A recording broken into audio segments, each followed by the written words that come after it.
Hey now, it's Rubin with Help Find the Others.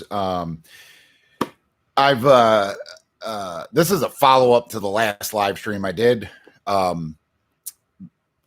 Crystal, one of our friends on the Discord server, commented that I should expand on a story that I told about my religion class that I took in college. And I've tried to make a video a couple times, and I realize it's a much longer story to not only tell the story, but to expand on it as I do and kind of tie it into everything.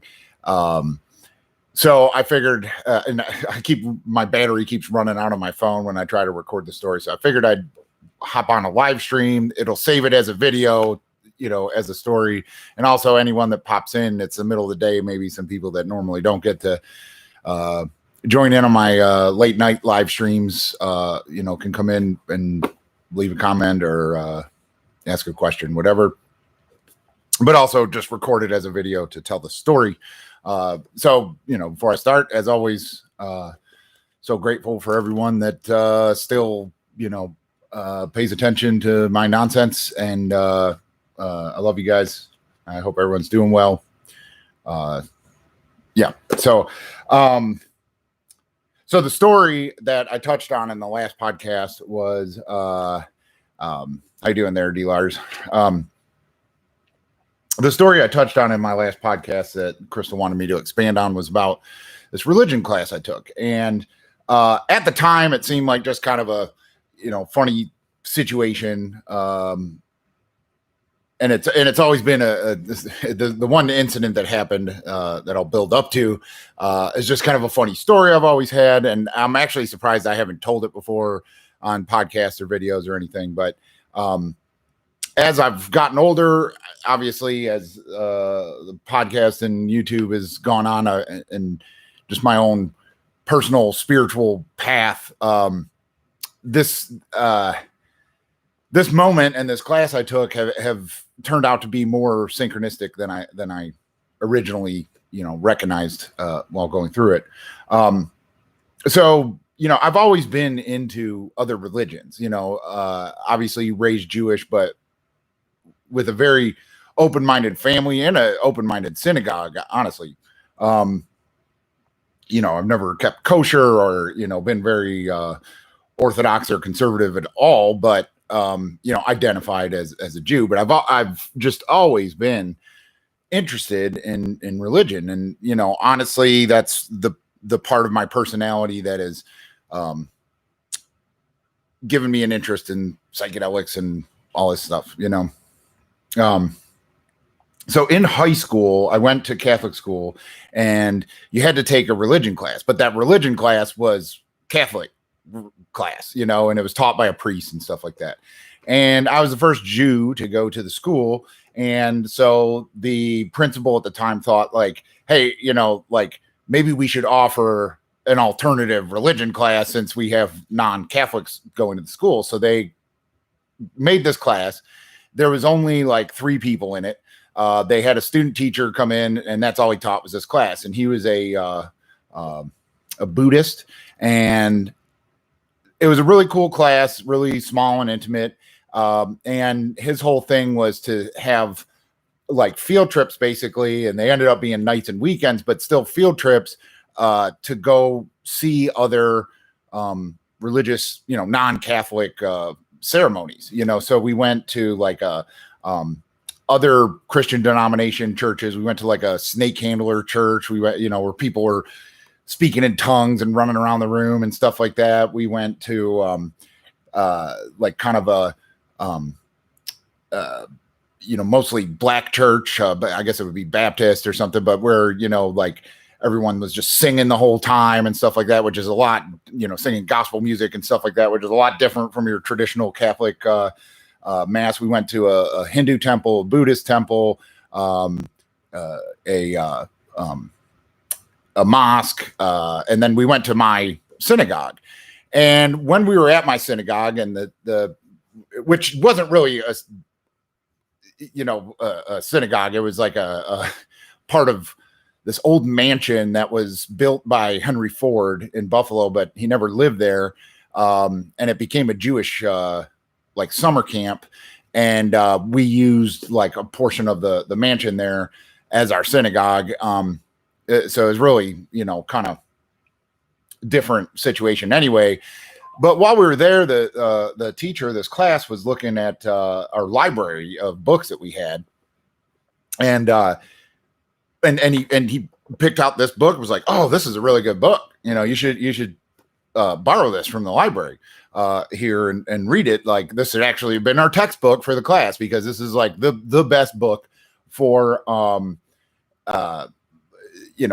comparing world religions. And so it's The Religions of Man by Houston Smith. And so after he told me about it, I think the next time I was in the synagogue, I stole the book from my synagogue's library. All of our books were like donated, basically cleaned out during spring cleaning from people that were in the synagogue, and just put them in there. It wasn't like, this was a extremely victimless crime. This book is old enough that the price was 75 cents. So if I knew who it was, I could pay him back, I guess, or whatever. But my temple there, the synagogue there, is now defunct anyway. So, overlook the crime in this story. And I've just always had this book like in my box of books, and it's just always been one of the books I just carry around. Like, look how smart I am. Oh, have you read Religions of Man by Houston Smith? And it's just always been this book that I've just like carried around my whole life, and I've never like sat there and read it all the way through. It's been like a reference if I'm like thinking about a religion or debating a religion or something like that. Like, this really, provides a good background to all the religions that we always talk about and stuff like that. So I've just always had this book. So anyway, fast forward to when I'm in college. The summer after my son was born, directly after my son was born. And I've talked about this before. When my son was born, my wife, almost died and ended up in the hospital. It was this very traumatic experience that led to, pretty much like an existential crisis of some sort. I failed basically every class that I was taking at the time. I continued to work because it was a really important, that's where I started my like ecological conservation career. So I wanted to stay working there, and I had made, very good friends through that job. So that was very important to keep that job, but school just went on the back burner. So I had to make up a bunch of classes, make up for lost time. So I took summer classes. One of the classes I had to take was Calc 2, and that sucked. And I was like, well, I'm not going to take another hard class. I'm going to have to take, hey, what's up, True Life? How you doing, buddy? I had to take, like a arts and humanities class. And so I'm looking through what's offered in the summer. There was a world's religions class, and I was like, oh shit, all right, I'll take that. It fills a need, and then also has it's of interest to me. So it ends up the class is like 3 days a week for like 2 hours for maybe 7 weeks or something like that. And the class is super small. And it was kind of like the Breakfast Club. Like, it was like all these different people from different aspects of spirituality, like coming together. Like, there was me, who was like this, counterculturalist, believed in religion, but was very open-minded, and, believed in spirituality and all this stuff, and just coming from the weirdo perspective, the hippie perspective, whatever. There was a guy who was in the military, and he was going to be a chaplain. And so he was trying to learn about other religions. So he was very open-minded, but came from like a, military background kind of thing. There was 2 like sorority girls that were talkative, and the whole class was basically just discussion. And I'll get into the professor and how he ran the class, but the people in the class, there was these 2 sorority girls who, like, they asked questions, they partook in the discussions, but they weren't they just didn't get it. It was just like whatever. And then there was this lady who, she was older I'd say she was 50 or so, and she was she was a Baptist preacher in like a all black church.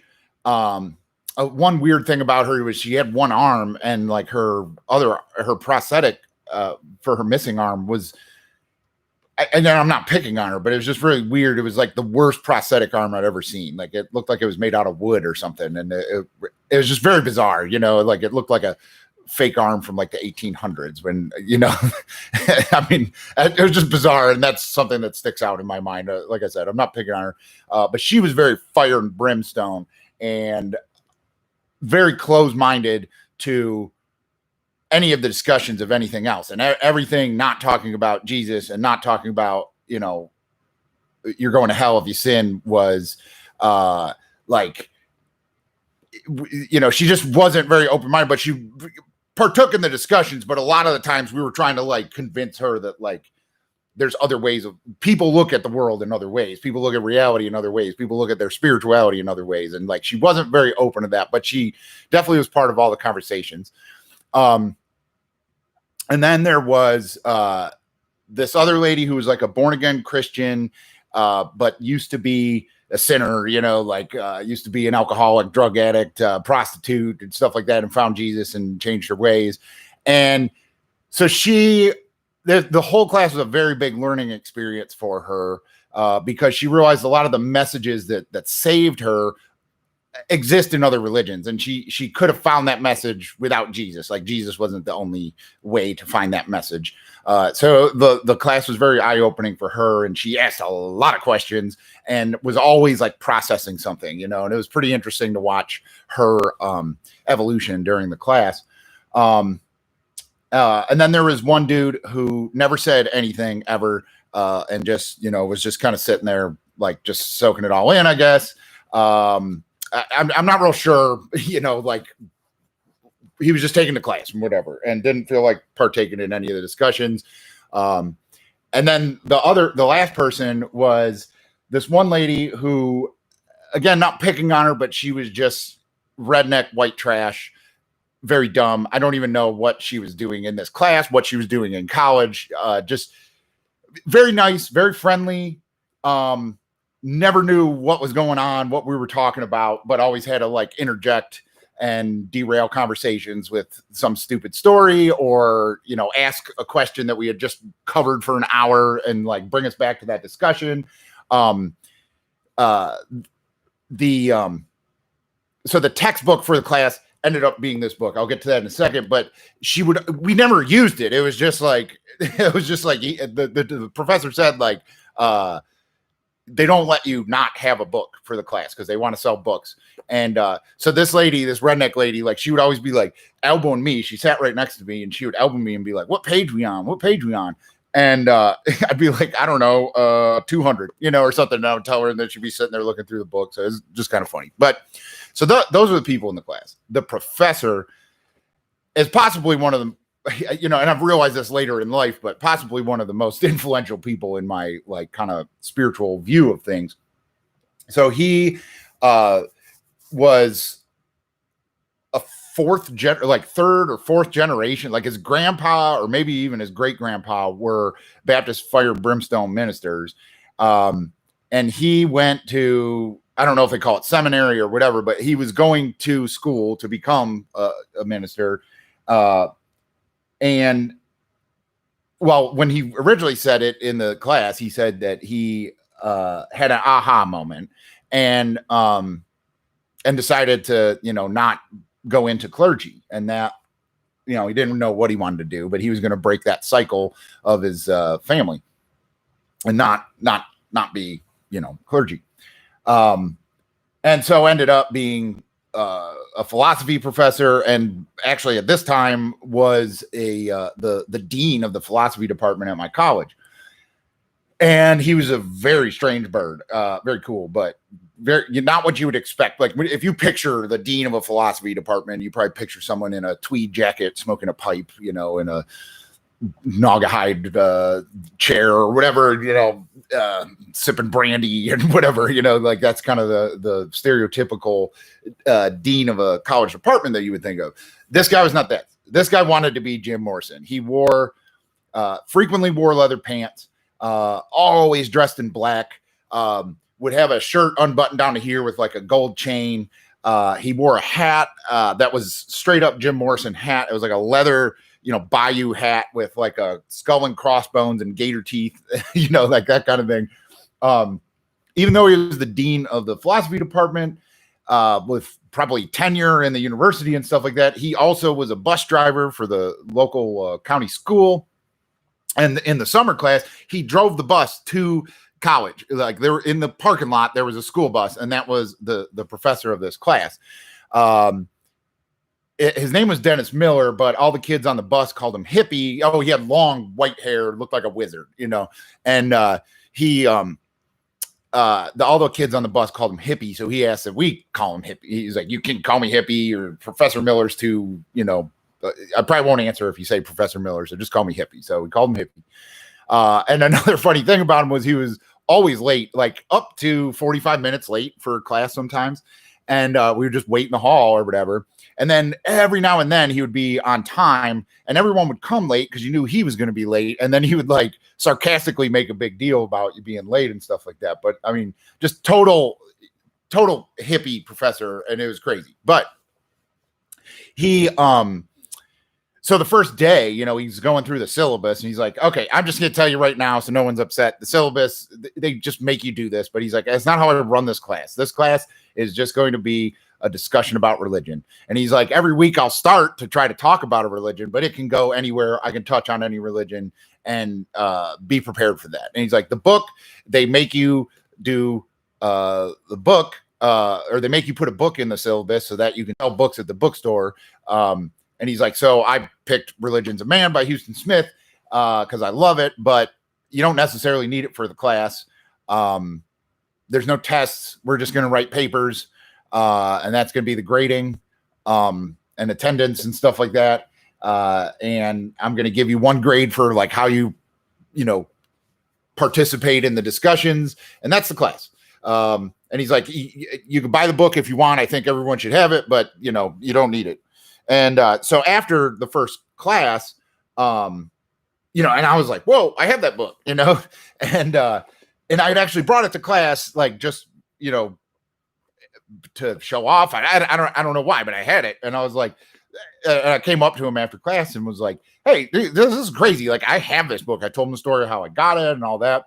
And it started like a relationship to where like after every class, I talked to him for probably an hour after every class. I'm walking out and he would frequently be like, oh crap, I was supposed to pick up the soccer team and you have to leave and take off in the bus or whatever. But that's where, through those discussions with him, which were just as good as the discussions in the class, the discussions afterwards were a little more personal. We started talking about psychedelics and how that influenced my spirituality. He's like, well, I told you I had an aha moment. And he's like, that aha moment was I did LSD while I was, going to school to be a minister. And I was like, really? And he's like, yeah. And I was at a point where I was like starting to question if there was a God or not. And someone told me if you took LSD, you'd see God. And I took it with that intention of like, I want to talk to God. And I was like, yeah, well, what happened? And he's like, well, I met God, and I was like, wow, well, like, how'd that go? And asked him about it. And, he said that God appeared to him as like a white light, like, it wasn't like a person. There wasn't any personification or anything. It was just that he felt he was in the presence of God and communicating with God, typical like entity experience with psychedelics, right? And God asked, like, I heard you have questions for me. What's your questions? And and he said that he was like, well, my first question was, do you exist? But I know that now. And he's like, so I guess my other question is, why are we here? And he said that God's response to him was, I have no expectations, and like, that's such a powerful entity experience. So like, I don't know, You know, like that's the eternal question of life. It's like, why are we here? What are we supposed to be doing? You know, and to have that existential thought that he was having and devoting his life to God, to hear from God when he finally gets to talk to him that, like, I don't have any expectations. You know, he said that was like the most perfect answer to the most pressing question that most people have. And it just started him into philosophy instead of religion, you know, because religion is worshiping spirituality from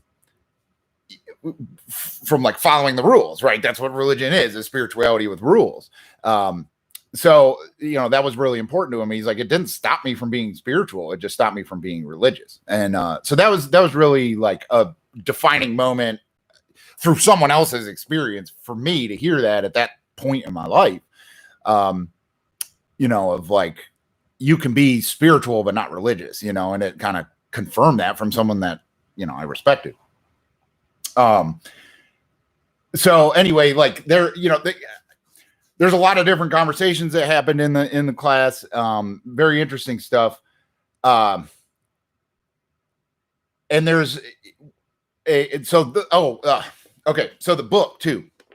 This is the synchronicity of that book and the moment that, like, I had this book, this class was important to me. And I didn't realize the synchronicity until later in life, until, you know, kind of researching psychedelics more. But the author of this book, Houston Smith, he is, and I didn't know this until I read the Harvard Psychedelic Club, which is about Timothy Leary and Richard Halpert, who was Ram Dass before he changed his name or discovered his true name, whatever. They're like the Harvard psychedelic Good Friday experiment and all the stuff they were doing. Houston Smith was, I think he was an undergraduate student. I don't think he was a professor like Leary and Halpert were, but he was involved with all that, as was Andrew Weil. And so Andrew Weil, it's The Religions of Man by Houston Smith. So Andrew Weil actually, I made this connection when I read the Harvard Psychedelic Club. I didn't realize he was involved with all that too. He had a huge part of my like high school life and stuff like that, because my parents were really into him from a wellness standpoint and nutrition and diet and stuff like that. And they always had all these, you know, nutrition and wellness books around our house that were Andrew Weil. And I just kind of grew up seeing his face and knowing that was like a doctor that was into like natural medicine and stuff like that. My dad always bought his like vitamin pack, and like when I took vitamins as a kid, it was always Andrew Weil and all that. And then to come out, you know, to find out later, like he's tied into this extremely influential moment in psychedelics, which are extremely influential to me, but he's always been there. And that's like the path he took after that was kind of like, whoa. And then this book I've been dragging around is written by a guy who's like kind of considered the, you know, one of the best minds of, you know, understanding the world's religions. He came from that too. He was inspired by, you know, that moment in time in the 60s where psychedelics were really very important and starting the ripple effect that we still see today. That two of the major characters in that have been a part of my life like all along. I just didn't even know it, you know, or wasn't even looking or whatever. So that's a crazy thing about that book. And I didn't realize that at the time. I thought it was just a coincidence at the time that like I brought the book from the syllabus, you know, with me and stole it from my synagogue and have had it for, you know, 10 years or whatever at that point. So that's one of the crazy things. Another thing that, like, again, I chalked it up to a coincidence, but, you know, looking back now, it's like this right place at the right time or whatever kind of thing is the dumb redneck lady that I was, I don't want to call her that, but the lady that sat next to me that was always asking for what page we were on, with talking with her before class, she was talking about her home life, which was very terrible. And the story I'm going to tell about her, I'm not making light of domestic violence at all, but just so you know.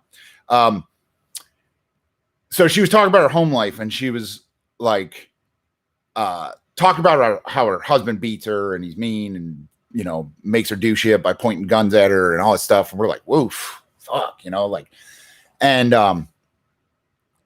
and so, and then she mentioned he's in a wheelchair. Okay. And that clicked for me because a couple years prior, I worked at a Wendy's. I was like a closer before I went back to college. I worked nights closing a fucking Wendy's, which is the most like fucking desperate situation you can be in almost and still be employed. Just, the sad state of existence of people that find themselves in that situation kind of sucks. But one of the people I worked with was this dumb redneck lady, who my connection with her was she always had, a pretty damn good pill bag with her. To quote Hunter Thompson, a multicolored galaxy of uppers, downers, screamers, and laughers.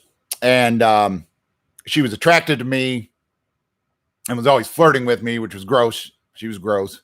But, I played along with it to get pills. And so we were kind of not friends, but acquaintances, right? And she would tell me about her dickhead husband who was in a wheelchair, who would beat her and point guns at her. And like, I had to ask, like, how could he beat you if he's in a wheelchair? Can't you get away from him or go upstairs or something like that? And she was like, he would point a gun at me and make me come over to get hit. And I remember her saying that, someday she's going to kill him and make it look like a drug overdose, that she has the pills and the stuff to do that. And she's going to get away from him and all this stuff. And I remember her saying that.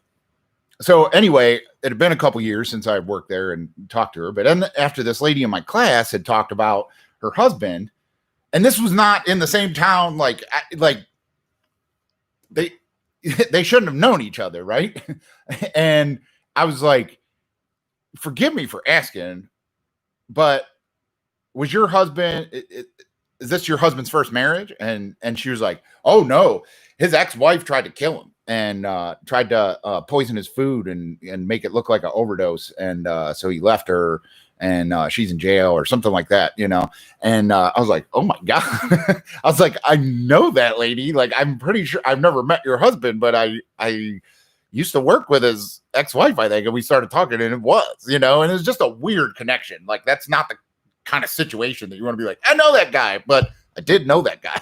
And so anyway, that was kind of weird. I chalked that up as a coincidence, but the importance of this class, I think it's like, we need to notice coincidences as synchronicities, because those are the times where the universe is telling you, like, hey, fucking pay attention, man. We're trying to tell you some shit here, and so, like, I think that's what that connection was, or it's just a coincidence. I don't know.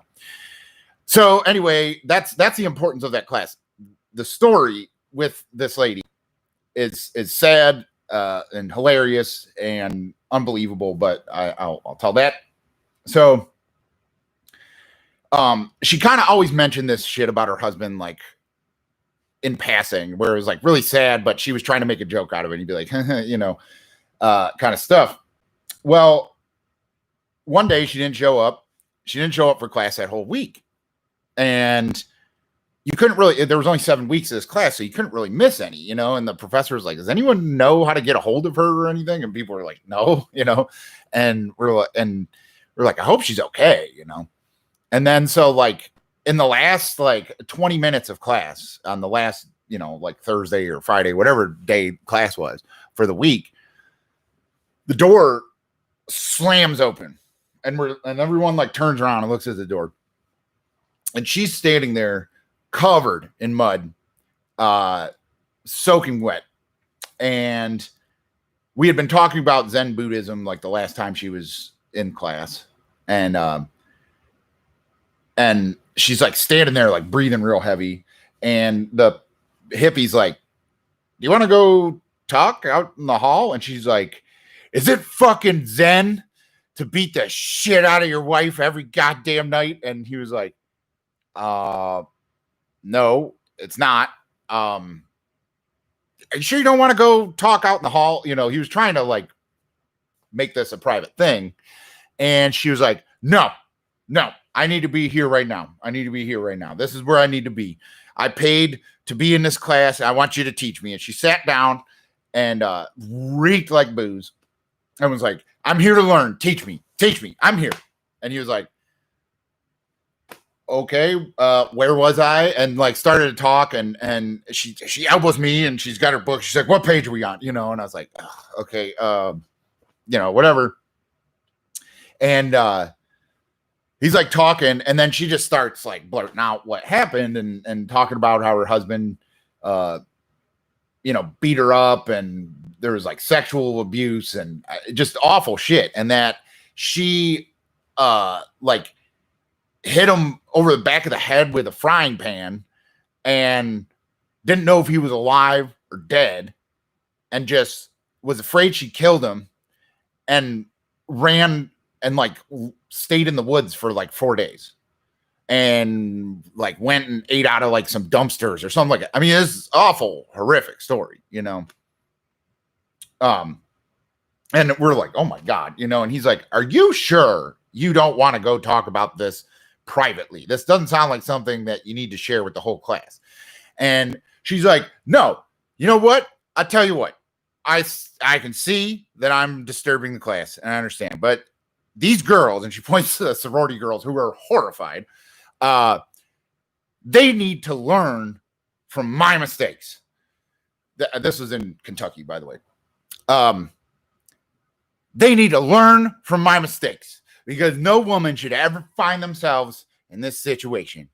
And she's like, ladies, and she starts talking about men and all this stuff. And she's like, ladies, or what did she say? No, so she got up and she's like, so I'm gonna leave. But ladies, if you get a good man, you hold on to him.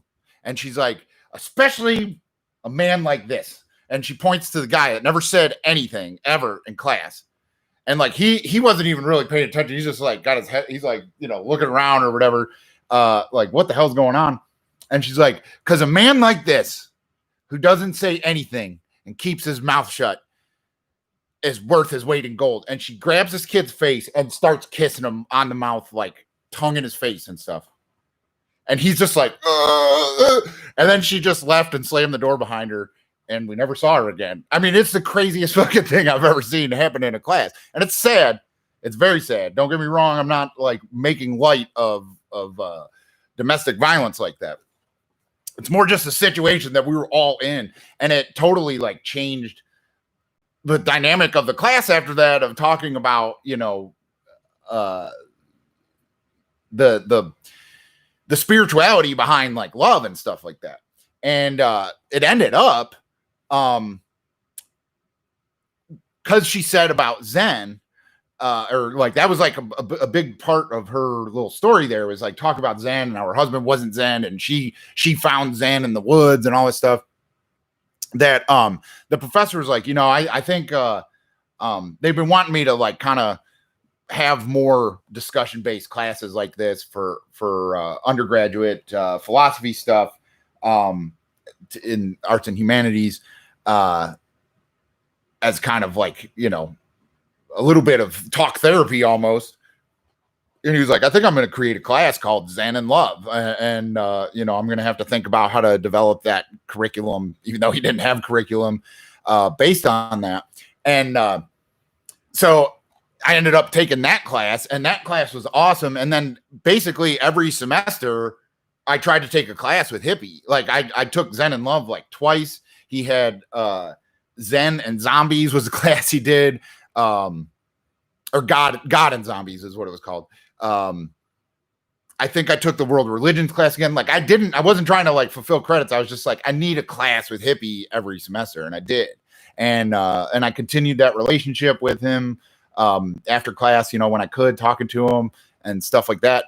I I mean, he was a very, you know, even though I was a science major and you know, having to devote a lot of time and energy to that and lab work and you know, stuff like that. I always had a spot in my schedule to take a class with Hippie because I mean, he was just fucking awesome, you know. And unfortunately, I found out that a few years ago he got kind of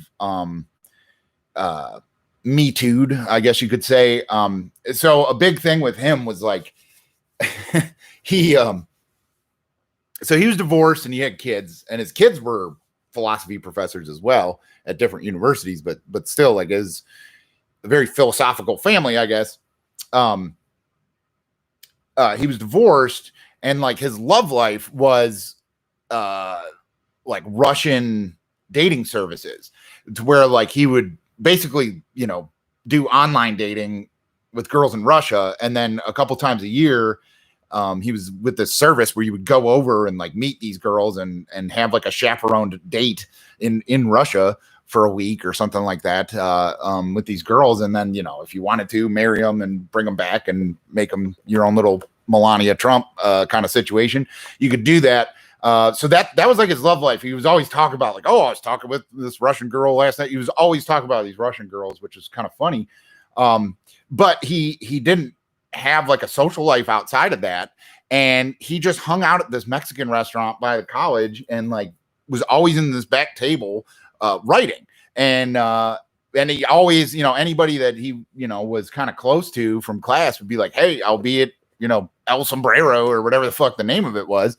And people would just go and hang out and drink and talk philosophy with him. And it was pretty awesome. Like I went a couple times and like, you know, there was like 6 or 7 people there and I didn't know, but we were all like close with him, and we would have these, you know, big psychedelic kind of discussions about philosophy with, you know, a little, you know, alcohol lubrication. And it was great, but there was a girl. This is the story I heard. I mean, the official story is like he, you know, made some unwanted advancements, sexual advancements on a student, and he lost his tenure and got kicked out of the university and stuff like that. What I heard from people that knew him and everything is that this girl went and wasn't 21, but they had like a pitcher of margaritas and she was drinking. And it's not like Hippie's going to be like, are you 21? You know, I mean, like it wasn't that kind of thing, you know? Went home or either got a DUI or, you know, got caught being drunk and wasn't supposed to be. And to take the pressure off of her, like said that my professor got me drunk and tried to have sex with me. That's what I heard. That makes sense to me, knowing him. Like, but also it's like, you know, it's pretty easy to get out, to get the heat off yourself, to be like, well, the weird long-haired wizard-looking professor with the skull and crossbone hat and the leather pants tried to get me to have sex with him for a great. It's easy to make that call, you know. So I much like I'm not trying to make light of domestic violence, I'm not trying to make light of sexual assault and stuff like that. But I'm just talking in this case with this guy. I could totally see that it wasn't a legitimate accusation against him. But yeah, I don't know what he's up to now. I hope he, you know, married a Russian girl and, you know, everything's fine and he wrote a book or something. But I might look it up, see if I can find out what he's doing. But, you know, as I've gone further in my, like I said, in my spiritual path, he's a very influential character in that. And I'm sorry if I haven't talked about him enough in any of my discussions about religion and spirituality and psychedelics, because he maybe didn't start me down that path, but definitely was one of the people that started me down that path.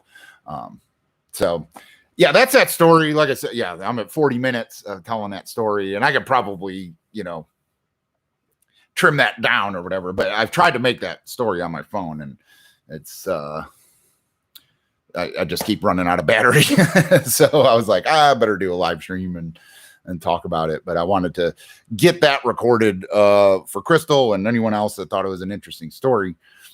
But let me see. I didn't catch up in the comments there if anyone said anything. And thanks for getting on, guys, by the way. I usually do these late at night. I'm probably a different crew in here, being during the day. Ray Hare, I love your mushroom trip review. Oh, thanks, man. Yeah, I know my videos and podcast episodes have gotten away from purely like psychedelic review. And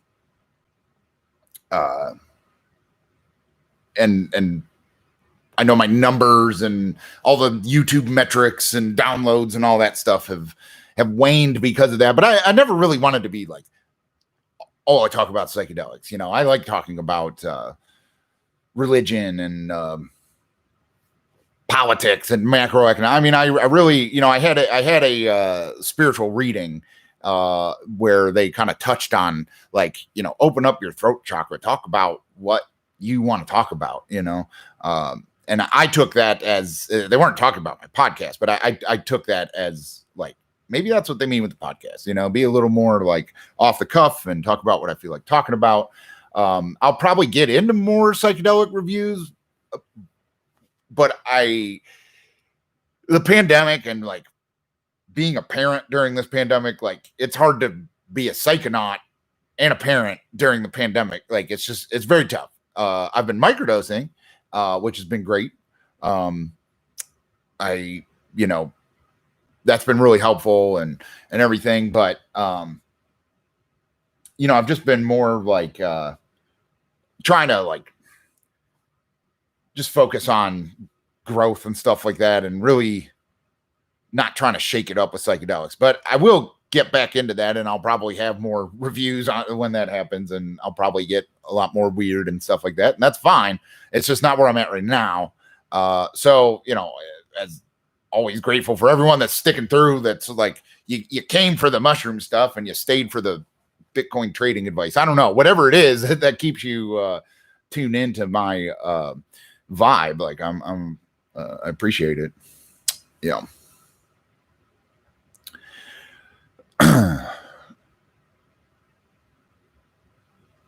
Yeah, thanks, True Life, for getting everyone to like. I agree. Oh, Josh, you picked up a Delta 8 cart after you heard me talk about it. Yeah, they're legit. Yeah, I just ordered some on like Black Friday. They had a lot of sales. I think the company I got it from, I think they're really shitty because they're selling them super cheap now. And after like a week, if you don't finish it all, it goes bad or something, and it makes my throat like I can't stop coughing. So I've kind of stopped with those ones, and I ordered from a different company that's a little more expensive, and I'm going to see if it's a better quality. If not, I'm going to buy the cheap ones, I guess. But they are legit. I also bought a new battery that the same company had. It was like 3 Chai, like Chicago 3 CHI. They had a battery, and it's only like $45, and I ordered it, and I ordered one of their carts. But the battery is like a little mini bubbler. Like you put water, like it's got a thing that you take out and you put water in it, and that's like the straw. And then carts go in it, but it also has a wax burner, to do dabs or anything like that. And it was only like $45 on Black Friday. So I ordered that. So I'm excited for that. I think that'll help like not make me cough as much too. But I ordered that. But yeah, Delta 8,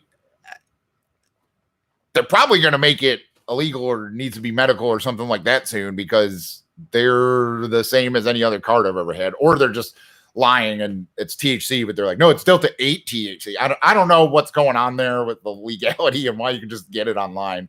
But the Delta 8 carts are awesome. And I mean, I do think it is something different. It's not the same buzz. It's the same but different kind of thing. Yeah.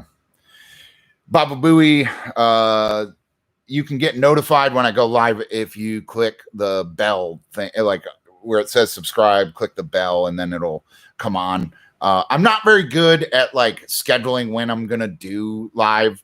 Like I said, usually it's at night. Today, like I came home to eat lunch and nobody's here, so it's easy to do it without kids running around and wife asking me to do stuff. But usually I have to wait till everyone's in bed. But I'm not very good at being like, on this date at this time, I'm gonna go live. Like it's just kind of, I don't know. I just hop on. And this particular one, like I said, I more wanted to just record that story as a video for people to watch later that had asked about it. But yeah. The microdose schedule, 1 day on, 2 days off. The last batch I made up, I'm done measuring. That's something I want to do with larger doses as well, is not get caught up in the weight, and just kind of let the cards fall where they may. So what I did with these, I have like opaque capsules from when I did the microdosing study, the Imperial College of London study. You had to get opaque color that you can't see through caps. So that's what I have. They're red. So it's like, I call it taking my red pill. And I ground up all the mushrooms and didn't weigh it and just packed them in there really unevenly. So every pill is like a little different. Some are a little much, some aren't. And that's what I've been doing, is every 3 days or whatever, 1 day on, 2 days off, taking a unknown amount. So that's what I've been doing for a couple weeks now, and I've really enjoyed it. I've had some really good days. I mean, if anyone's seen my microdosing video, like I really suggest taking a larger, amount of normal microdosing and just walking in the woods. I'm lucky enough that is my actual job, is to walk in the woods. So I've really been enjoying my my job right now. Javi Hav from Chicago. What's up, man? True Life said life is much more than psychedelics. I agree, man. I agree. It's kind of like what brings you in to the room, but it's not the only conversation in the room, kind of thing. Tactical Luke is on his lunch break. What's up, man? Matt Joyce said, first time watching, good story, well told. Thank you. I've been told I'm a good storyteller. The older I get, the more I forget. And I think I've told that story quite a bit to friends and family and stuff like that along the years. And I may be forgetting some stuff, but I think I got the gist of it.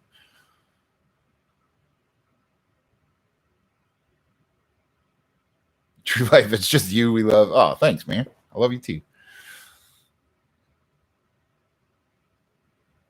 You ordered from Sky Hio, a sister company to 3 Shot. Oh, okay. Yeah, I saw that website too. They had like the same shit on there, so that makes sense. Adam, what's up, buddy?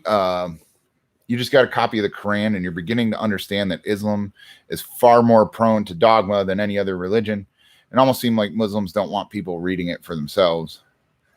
I don't think any religion wants people reading like the basis of it. Religion becomes politics at some point. And, it's kind of like, I think we talked about this in the last one, but, I totally feel that, at least in America and probably the rest of the world, that political parties have become religions. And, it's like we fought very hard to separate church from state, but I think that church has fought back enough to become part of the state again. I kind of feel like that's what's gone on. But, if in that context of political parties being a religion, wouldn't their religious text in that instance be the Constitution, and like politicians don't seem to take that into context. They don't want people to understand the Constitution because they're not actually doing stuff to uphold that Constitution a lot of times, or they pick and choose what they want to uphold from it, stuff like that.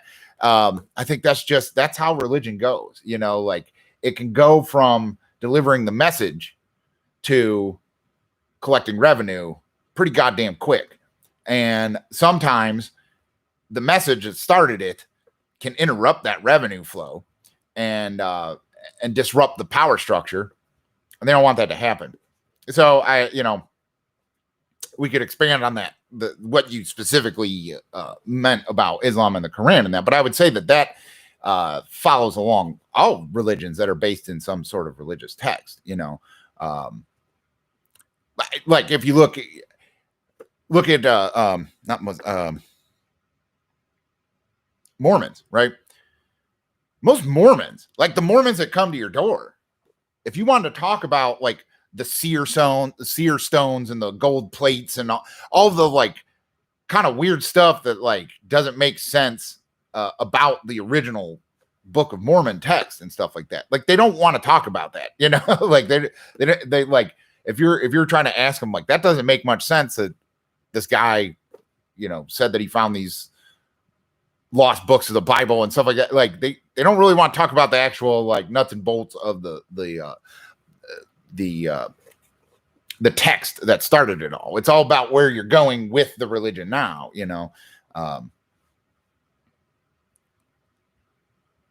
but again, people pick and choose what they want out of those texts. Jews do that too. Don't get me wrong.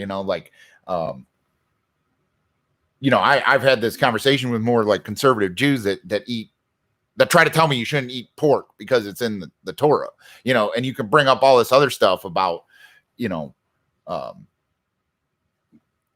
supposed to, just even the most basic story of like, that God would try to trick you into killing your own son to show your devotion to him. Like, should we all be doing that to test our God's devotion to us or whatever? Like people just want to pick and choose what they want out of the text, out of the message, and that becomes the dogma that fuels the political part of religion.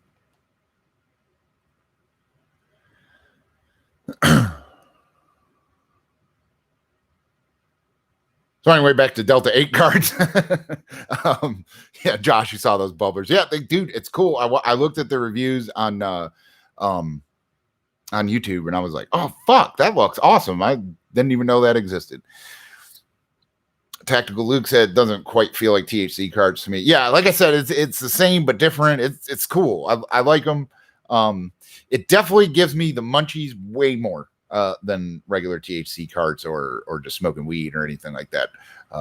Which I've read, like that's one reason people do it. Like cancer patients that need, that need appetite or I can't think of the word, that want to stimulate appetite. That Delta 8 helps them with that. They're voting on decriminalization next week federally, I think. Yeah, I believe it when I see it. I mean, it's I mentioned this in the last live stream too. Like, I don't really like the government. I didn't vote. Well, I voted third party, but as a protest vote, like I'm at the point with the U.S. federal government and any federal government that as long as there is a law that allows a man with a gun to put you in a cage because you have a plant with you that he doesn't like that makes you silly, you're not interested in actually having a real discussion about how we develop policy and how we make this shit work for everybody going forward. Like you're not that's such a archaic view of what the role of government should be, that until a man with a gun can no longer put people in cages because of flowers, then you guys aren't interested in having a real discussion about how any of this shit works. So I'll believe it when I see it, but also it's, we're coming to the same way with marijuana prohibition in this country, that the same way alcohol prohibition worked, where it was federally illegal until basically every state was like, fuck you. And I think it was the Volstead Act. That might be something financial. I don't know, but Volstead Act is sticking out in my mind. That they just repealed it, but it was already, alcohol was legal. Everybody was drinking, but then the federal government was like, oh, hey, it's legal now. And, the president was like, what the country needs now is a long, hard drink or something like that. And it's like, you fucking jackasses, we already decided that wasn't the way it works. And that's how weed is now, and it's interesting to see, regardless of what the federal government does, like almost all Ohio, where I live, is the only state, I think, that went medical and decriminalized through the legislature. Like the state Senate and the state Congress voted in the rules. Everything else has been voter referendums of the people saying, fuck you, give us our weed, and it just goes to show like how, we pride ourselves in America on having a representative democracy, but the representatives don't represent us. If just this simple lapse in logic that our policy has, our drug policy has, of making plants illegal, when people get to actually vote their actual opinion, they don't want plants illegal. But our representatives that we're supposed to hold in such high esteem and be so proud that we have this representative democracy, like they aren't representing us on just a simple lapse in logic. So if they are not representing us in that simple lapse in logic, do you think they're really representing us on all the big complex decisions that politicians make that we don't really understand? No, they are benefiting themselves. They are benefiting the lobbyists and stuff like that. And so there's this situation there. It's, if we can't get over the whole plant shouldn't be illegal thing, then everything else in the government is fucked. But once they do get over that plant shouldn't be illegal thing, then maybe we might start seeing actual progress and policy change to benefit, the majority of the good. But I'll believe it when I see it.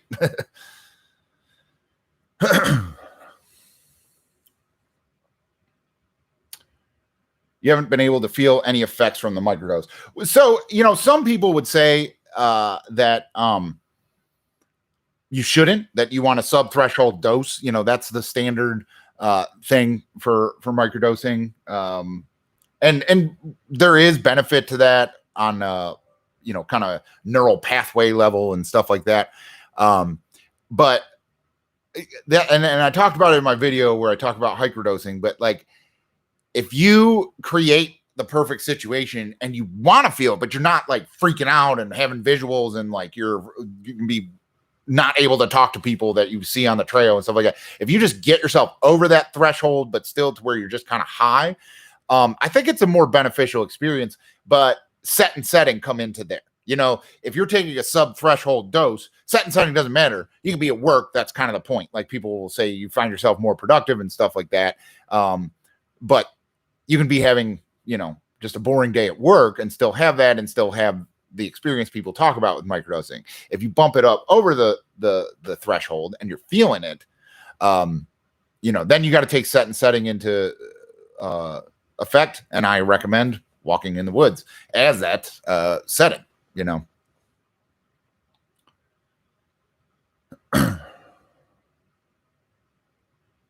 The apes are, True Life said the apes are super strong. I grew some and a gram is like taking, the apes, you mean albino penis envy. Yeah, dude, I agree. I tried to grow some a while back and they grew in vitro. They grew in the jar, and I never got like a huge amount, but I got maybe like 4 grams out of it, and they were like big fat ones that grew in the jar and then out of the jar and stuff like that. And so I didn't have that much, so I was only taking. I started with a microdose. It was like, wow, those are really strong. So then I took like 2 grams, I think, or something, and it was like almost taking like 5 grams. They are super strong for sure. And I agree, and I've read this too. Like they don't have the like waviness to them. It's just a full bore ride the whole time. Yeah, so many. Yeah, they were very visual too. Yeah. Baba Booey said I need to be on Rogan. Yeah, that'll be the day.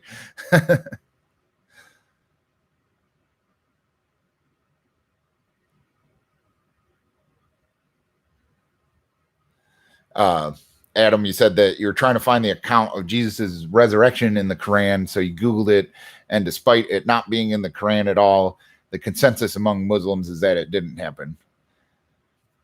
Yeah, I mean, there's a lot of people that think it didn't happen. I don't think it's just Muslims, but you know, I don't know. That's out of my wheelhouse there.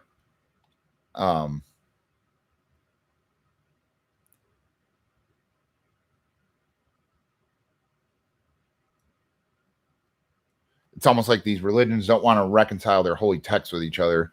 I haven't found any contradictions between the Bible and the Quran, not yet, at least. Yeah, you know, I mean, when it comes to holy texts, and you know, to bring it back to this book, it's like it's interesting to see the development of religions, but it falls into my same view of politics too, of like the natural order of humanity is progression.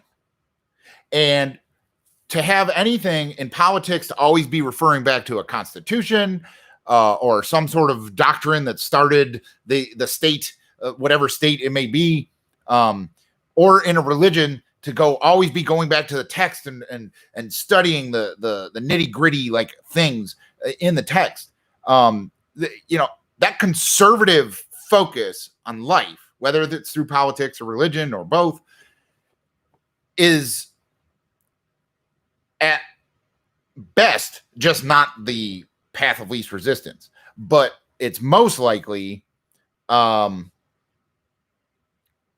just the wrong focus. You know, like we're always going up, we're always going towards whatever we're going towards, and there's always going to be evolution going on in our minds, our bodies, our environment, our understanding, our consciousness, all of that. And to constantly be trying to evaluate where we're going while we're going there by looking back at where we were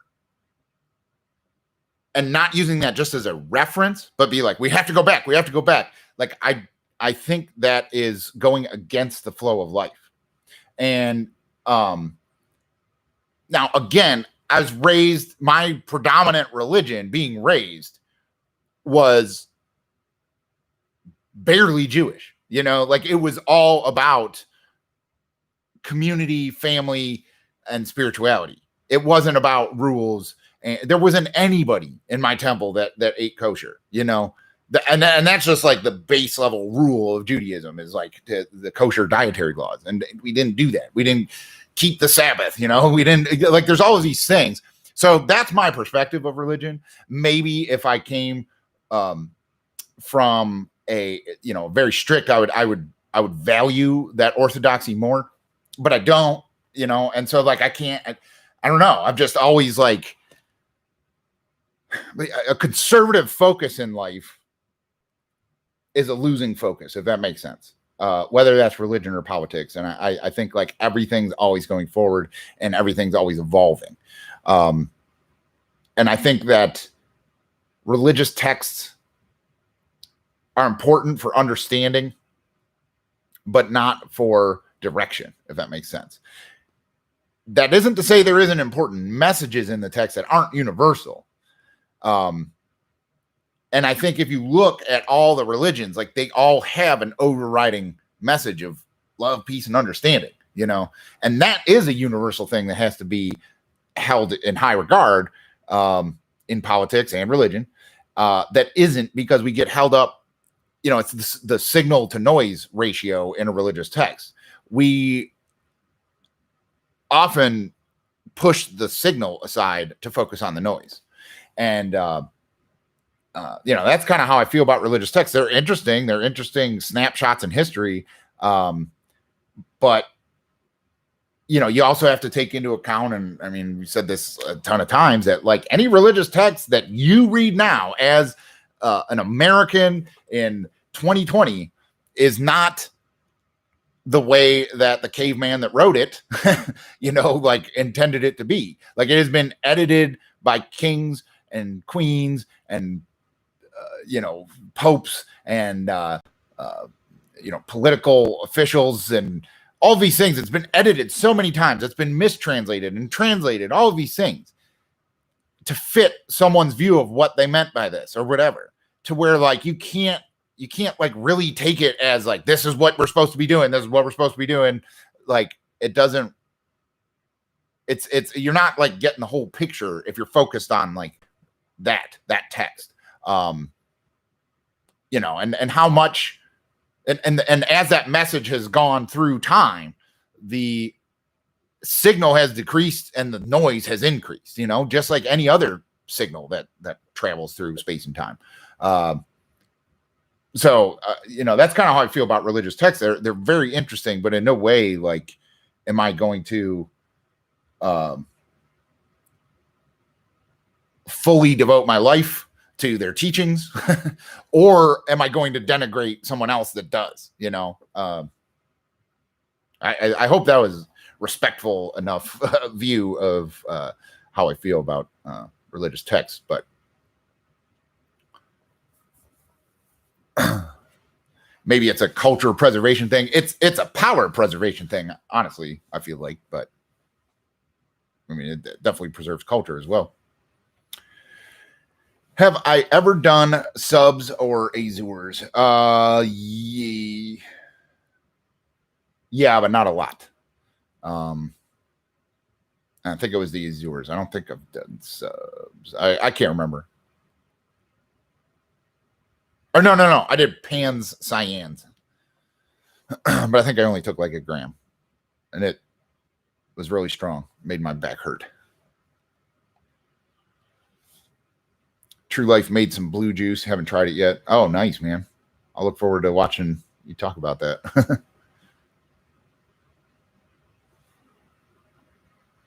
Let's see if I missed any comments there. Yeah. All right, boys. Well, yeah, thanks for everyone popping on and listening to me rant about stuff. Thanks for all the questions and comments. I should probably go. My work phone has been dinging, so I probably actually have something to do today. But thanks for coming on. I'm glad to see, you know, this is like the other shift, different group of people than when I do these at night. So I'll definitely try to do some more afternoon streams, and put